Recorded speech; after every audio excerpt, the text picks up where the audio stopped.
Bien, bonsoir à toutes et tous. Je vous propose de débuter notre séance du Conseil communal du 21 octobre, tout d'abord en excusant toute une série de personnes, notamment en raison des congés scolaires. Dominique Feignard, Julien Sleus, Charles Corbizier, Nathalie Decamp, Julie van der Velden, Valène Depréter, Jean-Philippe Jaminon qui devrait nous rejoindre, ainsi que Michel Montfort et Muriel Van Petersen qui est également excusée ce soir. Si on peut juste me couper le retour son. Merci beaucoup. Le premier point à l'ordre du jour, il s'agit du procès-verbal des séances du Conseil communal des 24 juin et 2 juillet 2024. J'imagine qu'il n'y a pas de problème. On a examiné et tout est en ordre.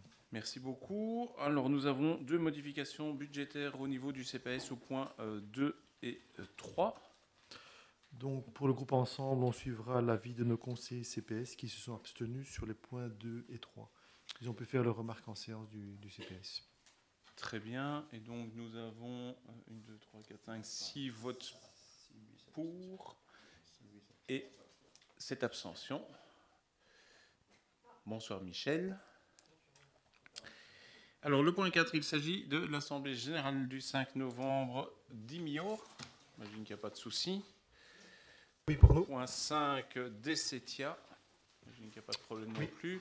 Au point 6, j'attire votre attention que c'est bien sur le document qui vous a été envoyé après l'ordre du jour et qui contenait une modification dans l'ordre du jour de la séance d'IPF BW. Donc il n'y a pas de problème majeur, j'imagine, sur le dossier, à l'unanimité. Oui. Merci beaucoup. Nous avons les budgets 2025 de la fabrique d'église Saint-Aldegond-Dessin remis. J'imagine qu'il n'y a pas de problème. OK pour nous. Merci beaucoup.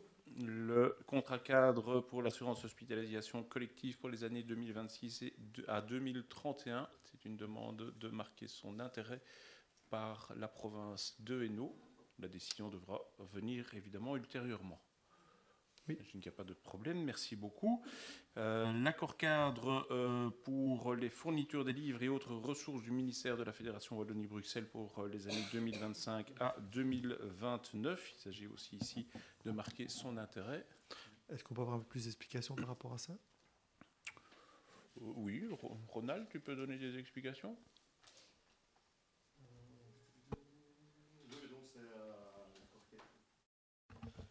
C'est un accord cadre également avec l'autorité supérieure. C'est juste pour les bouquins, tout pour autant les bibliothèques que les écoles. D'accord. OK, merci. Merci beaucoup. Alors, le point 11, c'est de ratifier la décision du Collège communal du 30 août 2024 de rallumer l'éclairage public. Oui, donc je voulais savoir par rapport au délai, est-ce que c'est une durée indéterminée ou Oui, donc à ce stade, il a été demandé à ORES de remettre le système comme il l'était avant, et donc la décision vaut jusqu'au moment où une autre décision interviendrait. Donc à ce stade, sans modification de la part du conseil communal, l'éclairage restera allumé en tout temps, la nuit. D'accord. Romain ? Oui, donc j'ai vu dans la délibération qu'on disait de rappeler au directeur général d'ORES, etc., que c'est le collège communal qui décide. Pourquoi il y a eu un souci par rapport à ça? Non, c'est simplement parce que la commune d'Écosine est interdépendante des communes voisines, donc de Braine-le-Comte et de Senef. Senef pour Marchés-Écosine, Braine-le-Comte pour Écosine-d'Anguin, Écosine-Lalin. Et donc, à ce stade, il est difficile de pouvoir prendre des décisions en toute autonomie, alors que c'est une compétence communale. Et donc, on a demandé au directeur général d'ORES de pouvoir nous garantir par le futur d'avoir un réseau qui soit dépendant d'autres communes, voire même quartier par quartier si besoin est. Il faut reconnaître que la technologie de l'éclairage public est relativement obsolète et donc il serait sans doute grand temps de s'améliorer au niveau technologique à ce niveau-là pour permettre d'avoir des allumages qui sont peut-être différents d'un endroit à l'autre suivant la situation qui pourrait se présenter. Merci beaucoup. Arnaud ? Merci Xavier. Oui, voilà, mais tu as anticipé un petit peu la remarque aussi que je voulais formuler, c'est que à souligner qu'Orez nous a mis devant un choix qui n'en était pas vraiment un, puisqu'à partir du moment où toutes les communes avoisinantes font le choix de rallumer l'éclairage, Ecosin n'a pas vraiment le choix puisque tous les réseaux sont interconnectés. Et donc là, il y a vraiment une demande qu'Orez puisse améliorer son infrastructure pour qu'on puisse affiner ce genre de décision.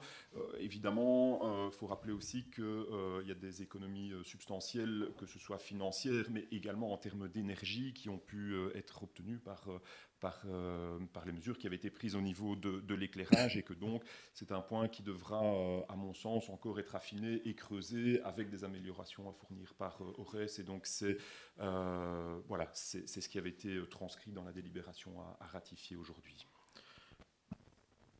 Sébastien ? Oui, donc Arnaud, tu nous as dit qu'il y avait des économies qui avaient été faites suite au fait d'avoir fait des restrictions en matière d'éclairage public. Est-ce qu'on peut avoir des chiffres par rapport à... Oui, bien sûr. Je les avais d'ailleurs publiés en toute transparence. Mais donc, depuis 2021, la consommation énergétique liée à l'éclairage public a diminué de 47%. Ça correspond à une économie de plusieurs dizaines de milliers d'euros pour le budget communal. Évidemment, c'est compliqué de le chiffrer au jour le jour, puisque vous savez que les prix de l'électricité sont fluctuants. Donc, ça varie.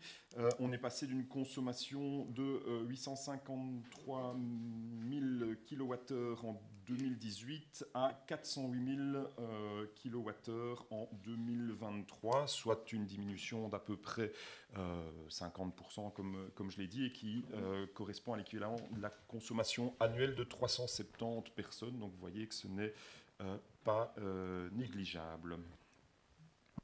Merci. Pierre ? Il ne faut pas aussi oublier qu'il y a eu une grande diminution de la consommation suite au remplacement de l'éclairage public. Je pense que les chefs des travaux est bien placé pour nous en parler, parce qu'on en a parlé très souvent du remplacement de ces lampes. Moi, je pense que c'est une bonne chose d'avoir pu éteindre l'éclairage public pendant un bon moment. Je me souviens pendant la crise Covid d'avoir contacté Orez qui m'avait répondu à ce moment-là que ce n'était pas possible, alors qu'on était en lockdown complet et qu'on ne pouvait quand même pas sortir la nuit. Donc c'était un petit peu con de laisser les lumières allumées. Donc ce qui n'était pas possible pendant la crise Covid était possible pendant la crise énergétique, ce qui est une bonne chose. Et aussi, ayant siégé au conseil de police avec mon camarade Michel Montfort, on nous avait bien dit aussi à cet endroit-là, et avec Arnaud aussi, que la criminalité n'avait pas spécialement augmenté, que du contraire, même si l'éclairage public, donc c'est plutôt le sentiment de sécurité qui avait diminué, et pas vraiment les faits. Donc voilà, c'est une décision. Je pense qu'on était mis aussi devant le fait accompli d'autres décisions. Personnellement, je trouve que c'était bien que l'éclairage soit éteint aussi pour la vie nocturne des petits animaux. Merci. Est-ce qu'il y a d'autres questions sur ce point ? Non ? Voilà, et donc le dernier point à l'ordre du jour, c'est l'allocation de fin d'année pour l'exercice 2024. J'imagine qu'il n'y aura pas de soucis non plus. Oui, pour nous. Merci beaucoup. C'est donc la fin très rapide de cette séance du Conseil communal. Et donc la prochaine séance se déroulera le lundi 25 novembre à 19h30. Enfin non, il y aura une séance commune avec le CPS à 19h et la séance du Conseil à 19h30. Merci beaucoup et bonne soirée.